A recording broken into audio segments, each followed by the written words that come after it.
If you'd like to set up Google Authenticator on Bybit, here's how to do it. It is important, however, to make sure that you have the Authenticator app installed on your mobile device, and then you're going to click on Bybit itself to open it. And here in the home screen, at the top left corner, you have your icon or your profile display picture. So you're going to tap on it.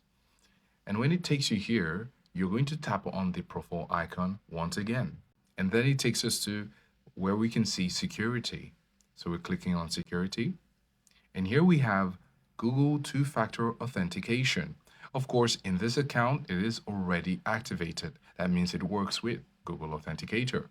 So if I tap on this, it's going to ask me if I want to unbind Google Authentication.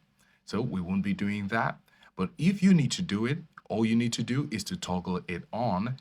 Now, when you toggle on your two-factor authentication in Bybit, it's going to provide the information you need in order to bind your Google Authenticator app with your Bybit. So this is how to set up your Google Authenticator on Bybit.